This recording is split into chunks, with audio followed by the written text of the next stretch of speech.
네, 여러분들 반갑습니다. 이제 딥러닝 강의 중에서 이제 이론 부분에 대한 설명은 끝났고요.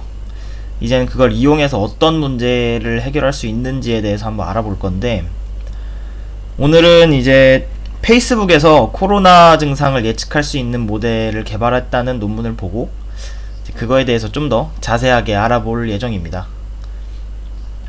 메인 키워드로는요, 요 모코 학습이라는 게 있는데, 이게 이제 모멘텀 컨트래스트 러닝이라고 해서 데이터에 레이블이 필요 없이 학습이 되는 그런 이제 지도 학습이 아닌 비지도 학습 방법을 이용을 했고요. 그거를 이용해서 이제 폐 엑스레이 사진을 보고 코로나의 증상이 어떻게 변화할지 맞출 수 있는 그런 모델을 개발을 했다고 합니다. 그러면 자세하게 한번 알아보도록 하겠습니다. 요즘 코로나 이슈가 세계적으로 굉장히 좀 이슈죠.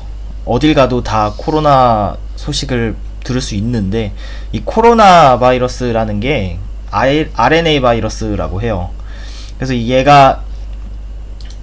이 바이러스가 호흡기랑 소화기계에서 문제를 일으키는데, 대표적인 증상으로 이제 발열이랑 기침, 그리고 피로감 이런 게 있다는데, 보통은 이제 증상만 가지고는 병을 진단하기가 어렵죠, 의사들도. 그래서 여러 가지 이제 검사를 하는데, 많이 하는 게 뭐 타액 검사도 있고요. 아니면 체혈, 그리고 뭐 렌트겐, 엑스선, CT, MRI 다 이런 것도 전부 그 병을 진단하기 위해서 사용하는 그 검사 기법인데, 그 중에서도 특히나 이 발열하고 마른 기침 요 부분에 대해서는 그 흉부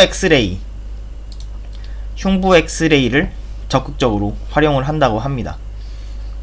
그래서 요 흉부 엑스레이 검사는 뭐냐면, 이제 우리 몸의 X선을 쬐게 되면은 이렇게 뚫을 수 있는 부분과 뚫을 수 없는 부분으로 뭐 나눠져서 이런 왼쪽에 보이는 요런 사진이 있잖아요. 그래서 뭐 정상 흉부의 엑스레이와 선천성 아닌가요? 선천선이라는 게 있나? 심장병의 흉부 엑스레이 사진, 뭐 저는 의사가 아니라서 이게 도대체 무슨 차이가 있는지 전혀 모르겠으나, 영상의학과 전문의가 보기에는 오른쪽 사진을 봤을 때 뭔가 이 사람의 뭐 흉부에 문제가 있다라는 거를 알아낼 수가 있겠죠. 그리고 코로나 환자들 얘기를 들어보면요, 다 숨이 되게 가쁘다고 말을 하잖아요. 그래서 코로나에서 되게 중요한 것 중에서 요 필요산소량을 알아내는 게 이 환자의 생명 유지에 굉장히 도움이 된다고 합니다. 근데 요 엑스레이가 찍는 시간도 시간인데, 이게 한 장 본다고 그냥 바로바로 알아낼 수 있는 게 아니라 요 전문의가 이렇게 좀 자세히 들여다봐야 돼서 시간이 좀 걸리나봐요. 근데 코로나는 그냥 뭐 폐렴 환자처럼 한두 명 들어오는 게 아니라 되게 급증했잖아요. 하루에 몇만 명씩 생기는데 의사의 숫자는 정해져 있고, 그리고 말씀드렸다시피 이제 병이 진행되면서 필요산소량이 굉장히 중요해지기 때문에 사진 한번 찍어 놓는다고 끝나는 게 아니라 뭐 24시간, 48시간 이런 식으로 사진을 여러 장을 계속 의사가 봐야 돼요. 그래서 지금 새로 들어오는 환자들도 굉장히 많은데, 이미 병원에 누워있는 환자들 것까지 계속 보려니까 이제는 의사가 일일이 보기에는 손을 떠났다, 뭐 이렇게 생각이 됩니다. 그리고 요 인력 부족이라는 키워드에 대해서 가장 잘 들어맞는 기술이 바로 딥러닝을 활용한 AI겠죠.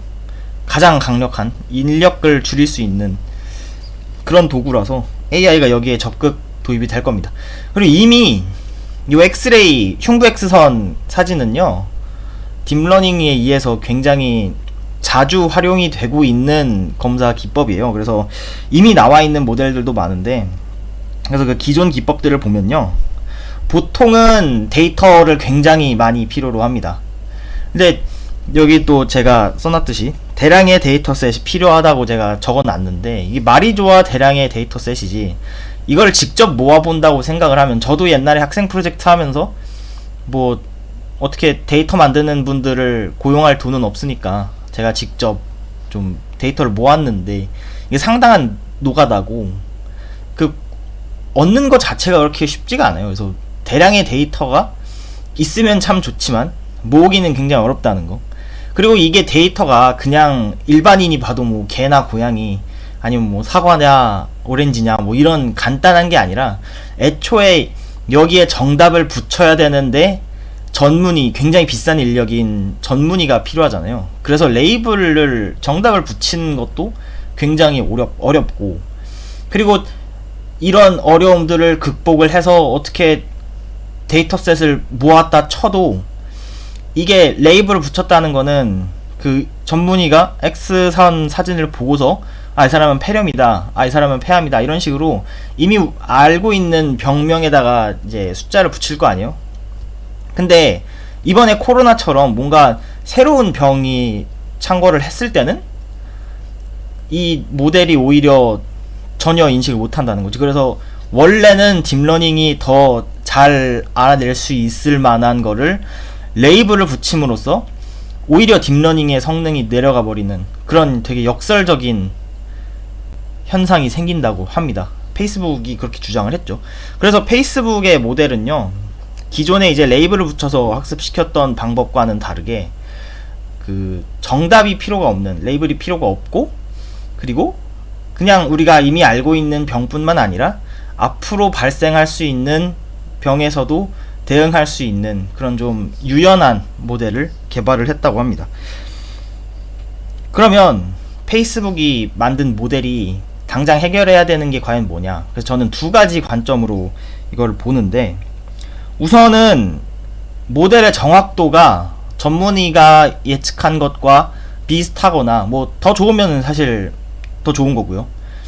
그치만 아예 뭐 20% 30% 이래버리면은 이 모델을 채택할 이유가 전혀 없죠. 그래서 전문의와 비슷하거나 그 이상의 정확도가 나오지 않으면 안 됩니다. 근데 이거는 의외로 모델만 잘 갖춰져 있다면 최적화 기법을 이용해가지고 요 정확도를 뭐 데이터에 맞춰서 물론 하는 거라서 진짜 의사의 진단하고는 뭐 좀 방향이 다를 수는 있으나 그래도 정확도는 최적화를 통해서 어느 정도 극복을 할 수 있다는 게 우리가 이미 알려져 있죠. 그러므로 X선으로 과연 우리가 뭐를 예측을 해야 되는가, 그거를 이제 페이스북은요 세 가지 정도로 나눴다고 합니다. 그래서 SIP, Single Image Prediction이라고 환자의 엑스레이 흉부 X선 사진을 한 장만 가지고 이 사람이 24시간, 48시간, 72시간 이렇게 하루 이틀 건너가면서 이 사람의 이 병이 어떻게 진행될까를 예측을 하는 거고요. 그 안에서 이제 코로나 이슈를 해결하기 위한 모델이기 때문에 이 ORP, Oxygen Requirement Prediction, 이 산소 필요도 이게 굉장히 코로나에 있어서는 중요하다고 앞에서 말씀드렸죠. 그래서 이 ORP를 예측할 수 있어야 되고, 그리고 의사가 하루 그냥 사진 한 장 보고 땡치는 게 아니라 그 다음 날도 찍어보고 그 다음 날도 찍어보고 여러 장의 이제 사진을 보고서 어떻게 될지를 또 예측을 해야 되기 때문에 요 멀티플 이미지 프리딕션, MIP 과제, 이렇게 크게 세 가지 과제로 나눠서 이 모델이 이 세 가지 과제를 해결할 수 있다고 합니다. 그래서 어떤 방법이냐, 앞에서 말씀드렸다시피 레이블을 붙여인 대량의 데이터로 학습을 시킬 경우에 코로나처럼 우리가 모르던 병이 생겨버리면은 아예 사용할 수가 없잖아요. 새로 학습을 시킬 수도 없잖아요. 왜냐면은 이미 데이터를 다 무용지물이 돼버렸으니까. 그래서 이제 레이블을 붙이는 거는 좀 불리하다. 그래서 모멘텀 컨트래스트라는 학습 방법을 사용을 합니다. 이거는 뒤에 가서 좀 더 자세하게 말씀을 드릴게요. 근데 여기서 중요한 거는 뭐다? 레이블이 필요가 없다는 거. 그러면 이 모코를 이용한 어떤 모델이 나왔을 때 이걸 이제 피처 익스트랙터로 쓰겠다는 거예요. 피처 익스트랙터는 그 특징 추출기죠. 그래서 여기서 이 모코가 추출한 특징을 통해서 이 사람의 뭐 산소 필요도도 예측하고 이 사람이 뭐 48시간 뒤에 어떻게 되는지도 예측하겠다는 겁니다. 근데 사진을 한 장만 갖고 있는 경우에는요, 이 특징 추출기 뒤에 바로 분류기를 부착을 시켜서 분류를 하는 거고, 이제 사진 여러 장 있는 경우에는 트랜스포머를 이용한다고 적혀져 있는데, 이 트랜스포머는요 그 시계열을 다루기 위한 저희 그 LSTM 얘와 살짝 방향은 다르지만 하는 거는 비슷하다고 보시면 됩니다. 그래서 이 트랜스포머를 이용하면은 이 시계열 시간 순에 따라서 뭐 그제 어제 오늘 사진을 분석했더니 뭐 내일은 뭐 낫겠구나 하는 거를 알아낼 수가 있는 겁니다. 그래서 모코 학습을 한번 볼게요. 이 모코 학습은요, 우리 보통 CNN 모델을 보시면 앞에서 이거 이미지 한 장이 들어오고 뭐 컨볼루션을 거친 다음에 선형 분류기를 넣으면 그 확률 분포가 나오는 이런 구조였어요. 저희는 일반적인 CNN은 다 이런 구조죠. 근데 모코는 특이하게도 요 인코더와 모멘텀 인코더 두 개의 네트워크를 학습을 시킵니다. 그리고 여기 붙어있는 어그1과 어그2는요 그 데이터 증강, 데이터 어그멘테이션이라고 해서 데이터 증강이라는 건데, 여기 보시면 XQ 이미지는 그냥 베이스 이미지보다는 살짝 모래를 뿌린 것처럼 좀 뿌옇게 찍혀있고, XK는 베이스 이미지를 이제 180도 돌려버린 그런 그림이죠.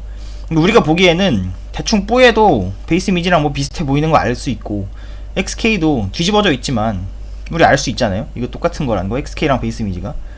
근데 컴퓨터 입장에서는 이렇게 모래를 뿌려버리고 사진을 돌리는 것만으로도 이게 아예 다른 이미지가 돼버리니까 이 사진을 많이 모으기 힘들 때 여러 장의 이미지를 뭐 갖는 효과도 같고 노이즈에도 어느 정도 대응할 수 있게 학습을 시키는 그런 기법입니다. 그래서 이때 모코 학습을 시킬 때는요, 다른 두 가지, 서로 다른 두 가지의 증강 기법을 통해서 이 베이스 이미지를 바꿉니다. 그래서 XQ와 XK는 결국 다른 이미지가 되는 거예요, 컴퓨터 입장에서는. 그리고 XQ가 인코더에 들어가고 XK가 모멘텀 인코더에 들어간, 여기 Q랑 K는요, Q는 쿼리라는 뜻에서 우리가 알고자 하는 놈이고, K는 키라고 해서 우리가 이미 그 사전에서의 어떤 키라고 보시면 돼요. 사전에는 예를 들어 저희가 뭐 사과라는 뜻을 알고 싶다 그러면은 그 어떻게 보면은 키가 뭐 딕셔너리에서는 쿼리와 키가 똑같겠죠. 왜냐면은 알고 싶은 게 사과고, 그리고 사전에도 사과를 키로서 찾아가야 될 테니까. 뭐 그래서 알고 싶은 놈이 Q고 우리가 알고 있는 놈이 K다 라고 보시면 됩니다. 그러면 인코더와 모멘텀 인코더는 둘 다 어떤 뉴럴 네트워크이기 때문에 출력 RQ와 RK를 얻을 수가 있겠죠.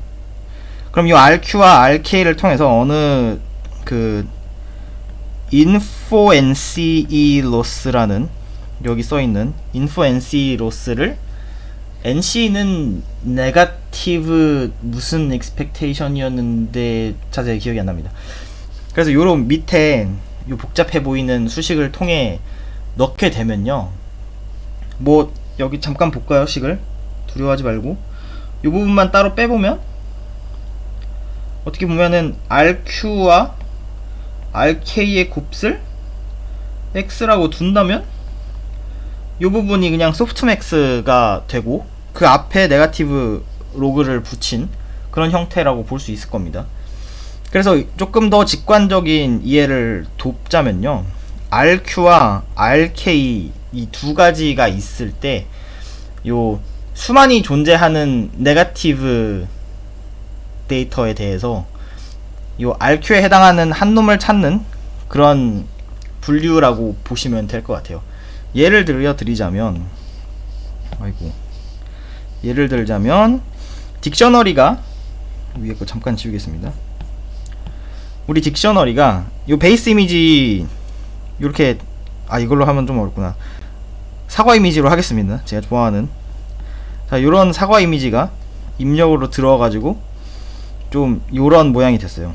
근데 우리 딕셔너리에는요, 세 가지만 넣겠습니다. 뭐 딸기가 있을 수 있고요, 그리고 바나나도 있을 수 있겠죠. 그리고 오렌지도 이렇게, 아이고, 이렇게 3개만 있으면 안되지. 4개, 사과까지 해서 이게 이제 K들이에요. 요 4개의 이미지가, 이 4개의 이미지에 해당하는 어떤 그 인베딩, 인코더를 통해 나온 인베딩이 된 어떤 특징량을 이렇게 표현을 한 겁니다. 그러면 우리가 원하는 Q는 요 동글뱅이고, 이 중에서 뭐가 제일 사과 같느냐 이겁니다. 그래서 이거가 이게 들어오면은 얘를 알 수 있게 해주는, 근데 얘 또한, 이놈 또한 앞에서 봤다시피 같은 이미지에 다른 증강 기법을 이용한 이미지이기 때문에 결국에는 한 이미지가 들어왔을 때 그 모양이 좀 다른 자기 자신을 찾는 것과 같은 거라고 보시면 돼요. 그러면 이제는 사과를 통해서 딕셔너리가 이렇게 구성이 됐으면요, 다음에는 다른 과일이 들어올 거 아니에요. 포도가 이렇게 들어올 거 아니에요. 포도가.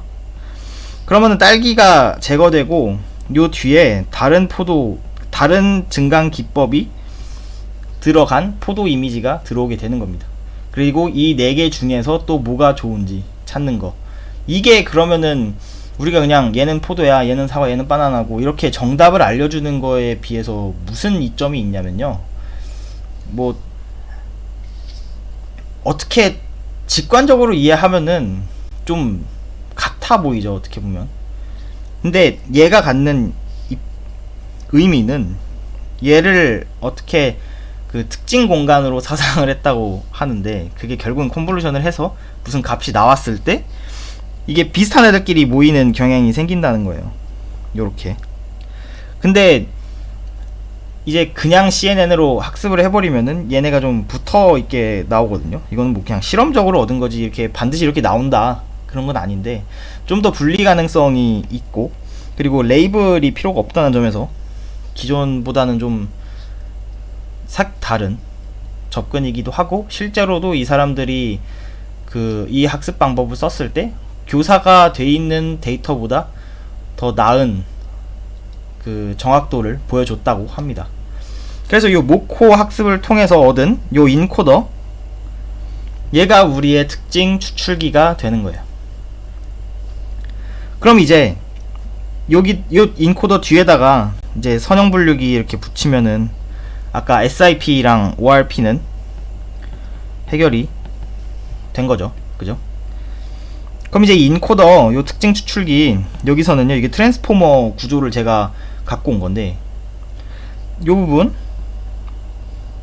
부분이 모코 인코더 특징 추출기 부분이에요. 그리고 여기 보시면 T0가 마이너스 72라고 돼 있는 거는요, 저 X3 요 사진이 현재 환자의 X선 사진이고, 그 T3가 0이에요. 그리고 마이너스 72라는 거는 72시간 전에 찍은 사진이다 라는 뜻입니다.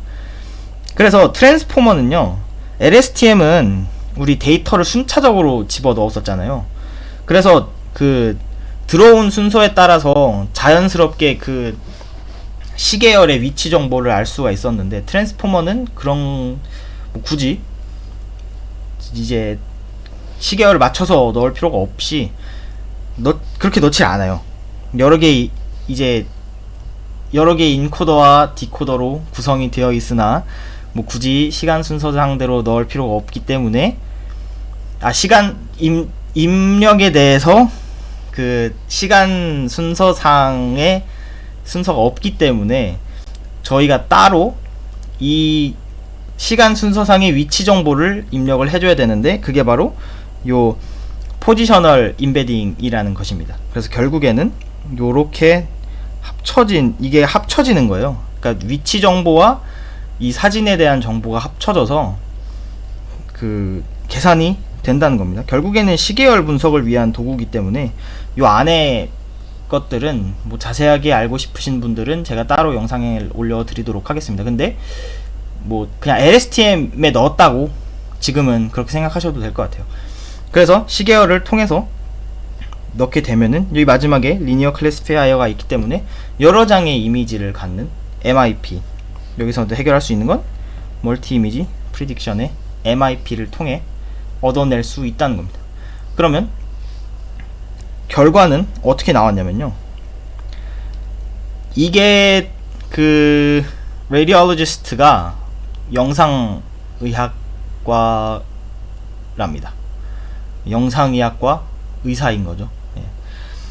그렇게 두 명을 뭐 초빙을 한 것 같아요. A와 B고, A 더하기 B가 무슨 뜻인지는 모르겠으나 이 사람들과 자기네 모델 모코와 PT는 이제 프리트레인드 모코를 이용해서 그 폐 방사선 사진을 사전에 학습을 시키고 트랜스포머를 붙인 모델과의 그 24시간 뒤의 예측과 48시간 이렇게 시간상의 그 예측을 한번 분석을 해봤는데요. 24시간 비교적 짧은 시간, 당장 내일 어떻게 될지는 레디올로지스트 전 의사들이 조금 더 성능이 좋았고요.